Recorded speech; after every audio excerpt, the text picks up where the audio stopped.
میلاد شریف تے میں حوالہ دے جاواں حضرت حذیفہ بن یمان اے او صحابی ہیں جڑے حضور دے صاحب سر ہیں، اے واحد صحابی ہیں جنہاں نوں حضور نے دسی ہے گل مدینے وچ فلانا فلانا بندہ منافق رہندا، آپ عراق وچ تشریف لے گئے، اوتھے ایک تابعی نوجوان تابعی ہوندا جنے حالت ایمان نال صحابہ دی زیارت کیتی ہوے، اج سانو کہندے تانوں صحابہ نال وڈی محبت ہو گئی، میں کہو جانوراں محبت وڈی نہیں ہو گئی، ساڈا اپنا انداز ہے حضور نال پیار کرن دا، صحابہ جے انداز تے نہیں نا، لیکن تو ساڈے اس انداز تے تینوں پریشانی ہے۔ تابعی کی پوچھدے نے صحابی کولوں، فرمایا حل رہے تم رسول اللہ، تسی حضور نو ویکھیا سی وصحبتمو، حضور دی غلامی اختیار کیتی سی؟ انہاں کہا قال نعم۔ اگو تابعی دا دوسرا سوال کیف کنتم تصنعون، پھر تساں حضور دی کی خدمت کیتی، کی خدمت کیتی تساں حضور دی؟ ایک کتنا کٹھن سوال ہے صحابی ہوتے تے حضرت حذیفہ بن یمان فرمان لگے او پترا اسا سب کچھ ہی لٹا دیتا، بچایا کیویں؟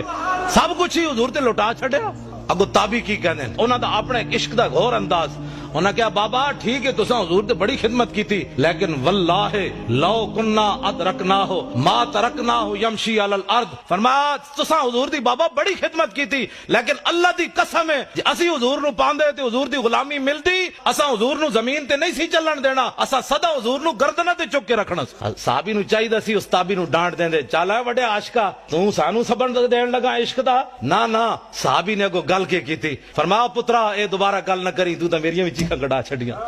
محبت دا اپنا انداز ہے۔